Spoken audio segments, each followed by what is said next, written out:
ભૂખરી ગરમીથી લોકોને તપાવી રહ્યો છે ત્યારે ડીસાની સરકારી હોસ્પિટલમાં દર્દીઓને મુશ્કેલી વેઠવાનો વારો આવ્યો છે। હોસ્પિટલના આઈસીયુ વોર્ડમાં 4 થી 5 દિવસ સુધી એસી બંધ રહ્યું, જેના કારણે વોર્ડમાં દાખલ દર્દીઓ ગરમીથી અકળાઈ રહ્યા છે। ગરમીથી છુટકારો મેળવવા માટે કેટલાક દર્દીના સગાઓ ઘરેથી પંખા લાવ્યા, જેથી આઈસીયુ વોર્ડમાં દર્દીઓને રાહત મળે। મહત્વનું છે કે ગંભીર સારવાર દરમિયાન દર્દીને આઈસીયુમાં દાખલ કરવામાં આવતા હોય છે, પણ એસી બંધ થઈ જતા દર્દીઓ સાજા થવાને બદલે વધુ બીમાર પડે તેવી સ્થિતિ ડીસા સરકારી હોસ્પિટલમાં ઉત્પન્ન થઈ હતી। એસી બંધ હોવાથી દર્દીઓને શ્વાસ લેવામાં તકલીફ પડવા લાગી। એસી બંધ થવાની સમસ્યાને લઈને હોસ્પિટલ તંત્રે આઈસીયુ વોર્ડનું સંચાલન કરતી એજન્સીને જાણ કરી, જોકે એજન્સીએ પણ સમયસર સમારકામ ન કરતા દર્દીઓની સમસ્યામાં ઓર વધારો થયો। નોંધનીય છે કે નાગરિકોની સુવિધા માટે આ સરકારી દવાખાનાઓમાં દર વર્ષે કરોડો રૂપિયાની ગ્રાન્ટ ફાળવાતી હોય છે। ત્યારે સવાલ એ છે કે ગંભીર દર્દીઓના વોર્ડમાં એસી 5 દિવસ સુધી બંધ કેમ રહે?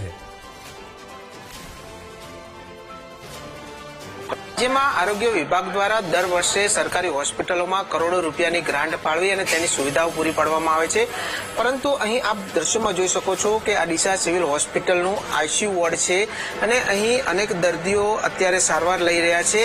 એક તરફ અત્યારે ગરમીનો પારો 44 ડિગ્રીએ પહોંચ્યો છે અને બીજી તરફ અહીં મોટા ભાગે જે દર્દીઓ છે તે અહીં સારવાર લઈ રહ્યા છે, પણ તેઓએ એક મુશ્કેલીનો સામનો કરવો પડ્યો હતો। આ જે એસી સહિતની અહીં જે સુવિધાઓ હતી તે બંધ હાલતમાં હતી અને જેના કારણે અહીંના જે દર્દીઓ હતા તે મુશ્કેલીમાં મુકાયા હતા। જાતે પોતે પંખો ખરીદી અને અહીં હોસ્પિટલમાં લાવવાની ફરજ પડી હતી, પરંતુ કહી શકાય કે જે પ્રમાણે સરકાર એક તરફ ખર્ચા કરી રહી છે, કરોડો રૂપિયાની ગ્રાન્ટ ફાળવી રહી છે, પરંતુ ક્યાંક ને ક્યાંક જે અહીંની જે આઈસીયુની સુવિધા છે તે અહીં પૂરી ન હોવાના કારણે દર્દીઓ મુશ્કેલીમાં મુકાયા હતા। છેલ્લા 4 દિવસથી જે અહીં એસી સહિતની સુવિધાઓ હતી તે બંધ હતી અને તેના કારણે અહીં જે અહીંનો સ્ટાફ છે, અહીંના જે કર્મચારીઓ છે તેમના દ્વારા અહીં પંખાઓનો જે છે અહીં મૂકવામાં આવ્યા છે। અહીં અન્ય આઈસીયુ રૂમ છે તેમાં પણ આ દર્દીઓ સારવાર લઈ રહ્યા છે।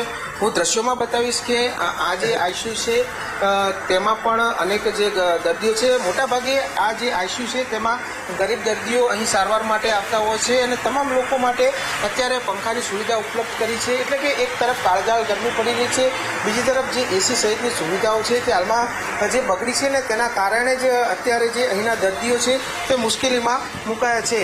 એટલે કે કહી શકાય કે સરકાર જે પ્રમાણે કરોડોનો ગ્રાન્ટ ફાળવે છે, કરોડો રૂપિયા સરકારી હોસ્પિટલો પાછળ ખર્ચે છે, પરંતુ ક્યાંક ને ક્યાંક નાની આવી ભૂલોના કારણે દર્દીઓ મુશ્કેલીમાં મુકાય છે। Rohit Thakor, VTV news, Banaskantha.